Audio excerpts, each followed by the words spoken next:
On the night of July 9, 1947, a 22-year-old civilian typist named Dorothy Mae Calloway was pulled from the base personnel pool at Roswell Army Air Field and walked, without explanation, to a windowless building she had never been assigned to before. She had been hired 4 months earlier to type requisition forms and flight logs, the ordinary paperwork of a working airfield, the kind of job her mother had described as safe and steady when Dorothy left Lubbock to take it. What she typed that night, and on 2 nights that followed, was never logged under her name, never filed in any personnel record that survives, and never mentioned again by the 2 men who escorted her there. She kept the memory of it for 61 years. She told almost no one. And the little she did tell, in careful fragments across the final decade of her life, is the reason this story can be told at all. Roswell Army Air Field, in early July of 1947, was, by every surviving account of the people stationed there, a base already thick with rumor before Dorothy was ever pulled from her desk. Something had come down on a ranch north of town in the last week of June, and the men who worked the flight line talked about it the way men talk about a thing they've been told not to talk about, in fragments, in jokes that didn't quite land, in a silence that changed shape depending on who had just walked into the room. Dorothy herself, in the earliest entries of the notebook, records almost none of this directly. She writes instead about the ordinary texture of those days, the heat, a broken fan in the personnel office, a letter from her mother in Lubbock asking when she'd be home for her sister's wedding. It is only in hindsight, reading the notebook as a whole rather than one loose page at a time, that the ordinary entries and the extraordinary ones begin to sit uneasily next to each other, as though she had spent decades keeping the two carefully separated on the page in the same way she had once been told, in that windowless room, to separate what she typed from what she was permitted to remember. Her granddaughter Helen Louise Marsh was the one who finally put the pieces in order, working from that spiral notebook Dorothy left behind when she died in Amarillo, Texas, in the spring of 2008, at the age of 83. The notebook is not a diary. It is not organized by date. It reads, Helen says, like something written by a woman trying to set an old weight down one sentence at a time, over years, never all at once. 3 sentences here, a paragraph there, written and then abandoned mid-thought, a single line, underlined twice, dated 1994 and never returned to. Helen has shown portions of it to 2 independent researchers over the past decade. She showed the rest of it to me, along with a photograph, a Christmas card, and the only physical object Dorothy kept from that summer, which we will come to. If you're enjoying this story so far, don't forget to hit the like button and subscribe. Drop a comment telling me where in the world you're watching from. I love hearing from you. Dorothy's own account, as Helen has assembled it from the notebook and from a handful of conversations recorded in the last 2 years of her grandmother's life, begins with the walk itself.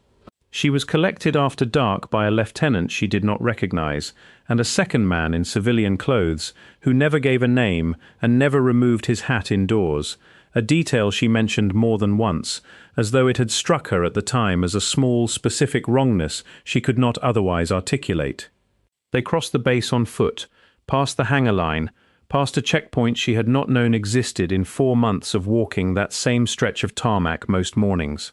The building they reached was low and flat-roofed, its windows covered from the inside, set apart from the buildings she knew by a gap of open ground that made it feel, she wrote, like something that had been placed there rather than built there.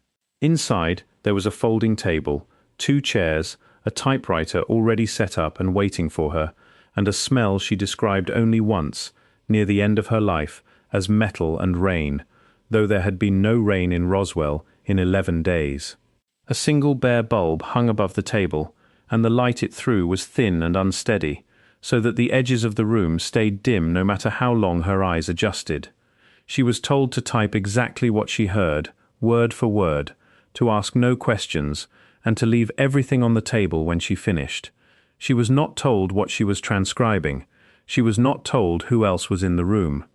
She would sit down, she wrote, and place her hands on the keys the way she had been trained to, and for a moment before anyone spoke, she would have the distinct, involuntary sense of being watched from somewhere she could not locate, a sensation she compared, decades later, to standing at the top of a dark stairwell and feeling certain, without any evidence at all, that someone was standing at the bottom of it, looking up.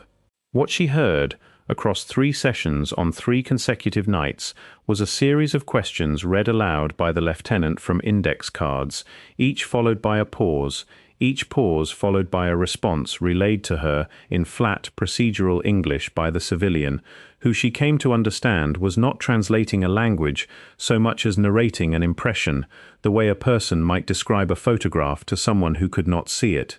She never saw who or what was being questioned. A canvas partition divided the room, and her chair had been positioned facing away from it before she ever sat down. She heard no voice from the far side of that partition, not once, across 3 nights. She heard only the room's held stillness, and the particular quality of it, she told Helen once, was unlike any silence she had known before or since. Not the absence of sound, the absence of the readiness for sound, as though the air itself had stopped expecting anything to move through it. The questions were procedural at first. Where had it originated, meaning direction and distance, not story? How many crew had the craft carried? What accounted for its low pass over the ranch lands north of town in the last week of June? Some of these were answered, relayed to her in the civilian's flat cadence, and typed exactly as given, though the answers, she said, rarely resolved into anything a typist in 1947 could pass as a number or a coordinate in any form she recognized.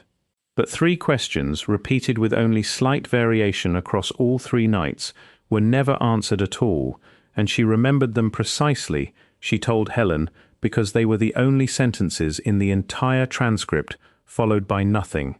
No relayed response, no narration from the civilian, only the lieutenant's voice reading the card, a silence long enough that she assumed at first the questioning had simply ended, and then the lieutenant's voice again, moving without comment to the next card.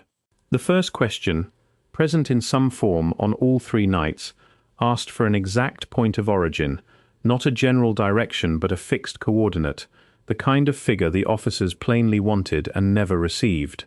The second asked how many others there were, meaning not the crew of the craft itself but some larger number the questioners clearly believed existed beyond it, a scale they were trying to establish and could not. The third, asked last each night, and always in the same words, was the one Dorothy said she could still recite in the year before she died. Unprompted, the way a person can recite a childhood prayer decades after they've stopped believing it means anything. What happens to your kind when you die? 3 questions, 3 refusals. Not silence in the sense of nothing occurring, she insisted to Helen more than once, correcting the word before Helen could use it wrong a second time. A silence that felt attended, as if the question had been received, considered, and set down deliberately, the way a person sets down a glass they have decided, quite calmly, not to drink from. On the 3rd night she typed the same triad of unanswered questions for the 3rd time, and the session ended earlier than the 2 before it. The lieutenant collected the pages himself this time, instead of leaving them for her to gather as he had before, and he did not say good night. 2 days later, a different officer she did not recognize came to the personnel office and asked her to step outside.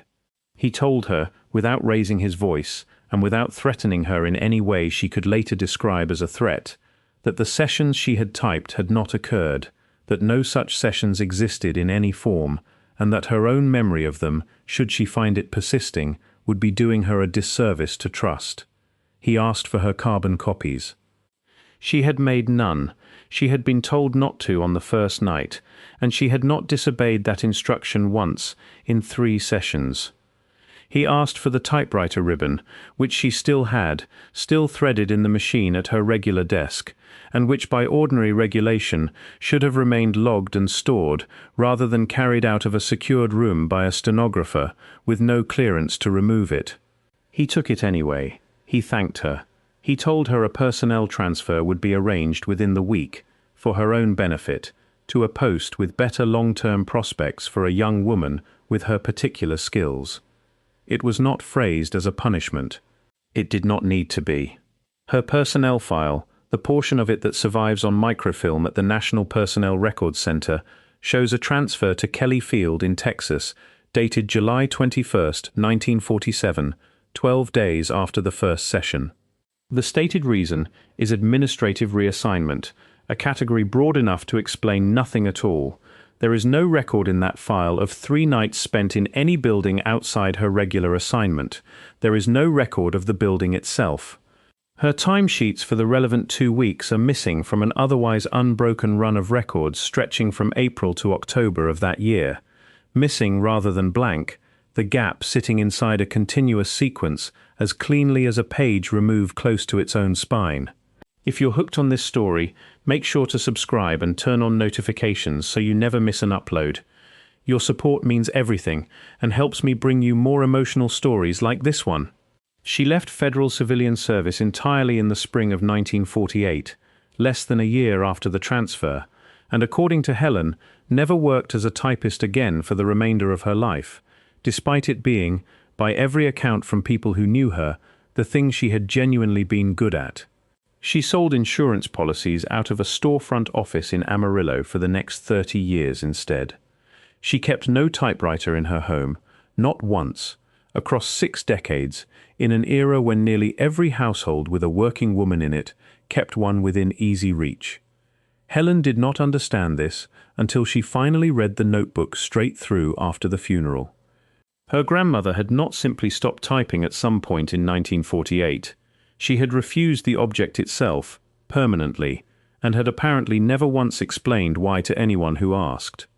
Helen's own mother, Dorothy's daughter, remembered another detail that only took on weight after the notebook surfaced.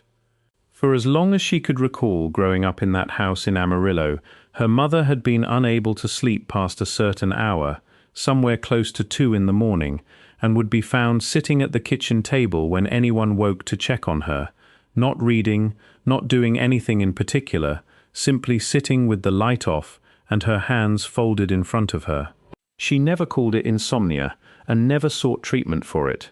When her daughter asked once, as a teenager, what she was doing awake, Dorothy told her only that some hours felt like they were still waiting on something, and that she'd learned it was easier to sit up and wait with them than to lie in bed pretending she couldn't feel it. Dorothy Calloway's account would be a striking anomaly standing alone.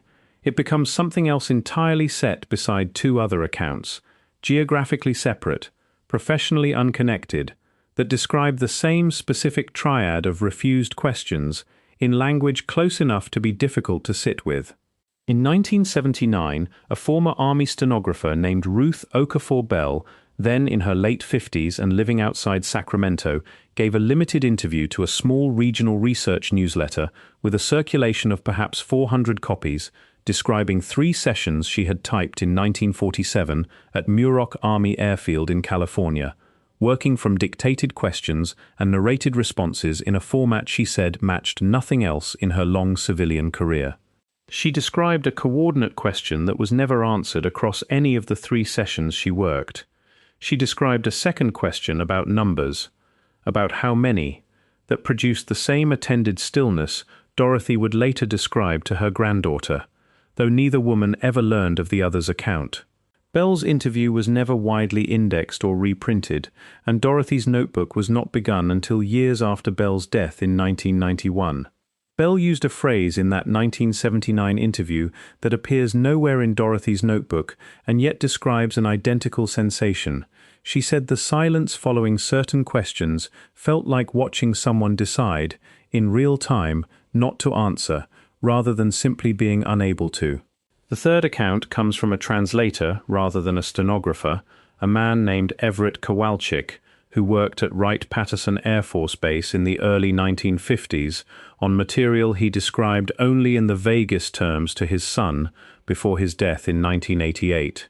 He said he had once been asked to render into report language a set of recorded exchanges that included a question about death, about what became of the questioned party's own kind when they died, and that this particular question had gone unanswered in a manner he found himself unable to stop turning over for the rest of his career. He never used the word alien in front of his son. He never used the word extraterrestrial. He described only a subject, a room, a set of questions his superiors clearly wanted answered and did not get, and one specific, recurring silence that followed the question about death every time it was put forward. His son, Michael Kowalczyk, was 17 when his father told him this. In a single conversation that took place, he says, in a parked car outside a hardware store, and was never once revisited afterward, not even obliquely, in the 30-some years his father had left to live. Michael has described the conversation the same way each time he has repeated it since, using almost identical phrasing, which he attributes not to rehearsal but to the fact that his father had used so few words in the first place that there was very little room for the memory to drift. His father had not seemed frightened telling it. He had seemed, Michael says, like a man reading off a card he had memorized so long ago that reciting it no longer required any feeling at all, only accuracy. What ties these three accounts together most tightly is not simply the recurrence of the same categories of question, though that alone would be difficult to explain by coincidence across three witnesses with no connection to one another. It is the near-identical description, offered independently and decades apart, of what the silence itself felt like to sit inside. None of the three used the word refusal outright in their earliest tellings. Each arrived, separately and much later in life, at some version of the same correction, that the silence had not felt like an absence of an answer so much as the presence of a decision, made somewhere just out of reach, to withhold one. Three accounts, three separate decades of a person's life spent carrying the same weight in near total isolation. Three witnesses with no contact with one another, no shared source, no plausible way to have compared notes even if they had wanted to. And in each account, the same triad surfaces on its own, a coordinate that was never given, a number that was never given, and a question about death that met the same particular quality of deliberate, attended silence every single time it was asked. What is consistent across all three is not merely the subject matter under discussion. It is the shape of the refusal itself, described independently in different decades by people who had every ordinary reason to let the specifics blur with time and instead retain them with an accuracy that outlived their careers, their households, and in Dorothy's case, her relationship to an object she had once been paid and trusted to master. If these three accounts are read as records rather than as stories, they require something specific of the official version of events surrounding that summer, something more precise than the general claim that something unusual occurred near Roswell in 1947. They require that a communicative exchange, however partial, however mediated through officers and narrators, rather than direct translation, was already underway within days of recovery, and that whoever conducted it understood clearly enough what they were asking to keep asking the same three questions across multiple separate incidents, in different years, in different states, to different subjects entirely. A pattern of inquiry, not a single improvised interrogation that happened once and was never repeated. They require, too, that the refusal itself, and not merely the questions, was considered significant enough to warrant the same institutional response every time it occurred. The collection of physical materials from the person who had done the transcribing, the quiet reassignment of that person within days, and the absence, afterward, of any surviving copy in any record center, private archive, or family collection that has yet come to light. Dorothy Calloway's typewriter ribbon was taken from her hands within an hour of the final session ending. Ruth Bell's newsletter interview was never followed up on by the small outlet that ran it, and the outlet itself folded within 2 years of publishing it. Everett Kowalczyk's son has spent more than a decade trying to locate any documentary trace of his father's Wright-Patterson assignment from that period, and has found, at every archive he has approached, some version of the same phrase, transferred to secondary storage, not further described. What remains today is thin by any conventional evidentiary standard.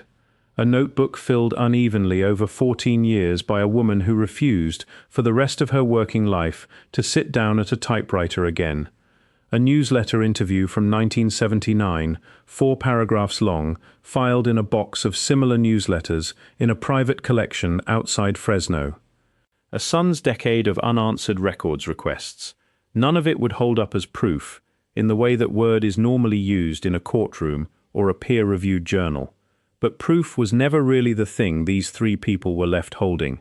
What they were left holding was memory, unusually precise and oddly durable memory, of one specific category of question that someone in a position of real authority wanted answered badly enough to keep asking it for years across separate rooms and separate decades, and never once got an answer to at all. There is one object. Helen kept it for last when she showed me what remained.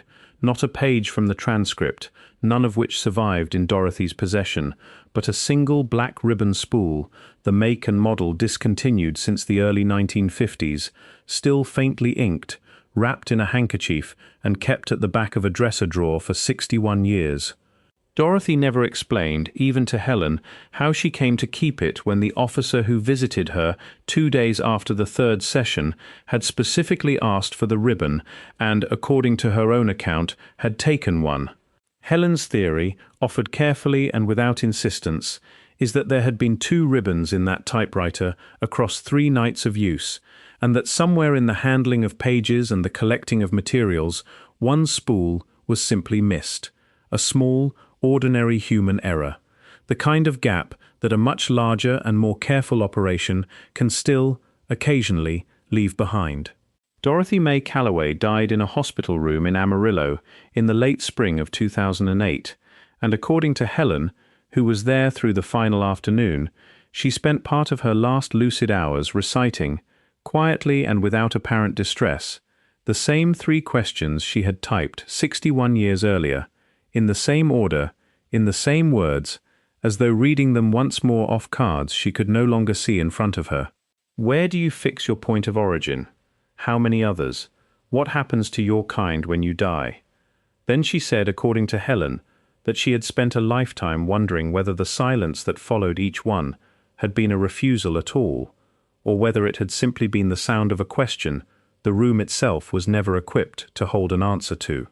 She did not resolve the thought before she stopped speaking for the last time. Helen has carried it since, the way her grandmother carried it before her, which is, in the end, the only form this particular record has ever survived in.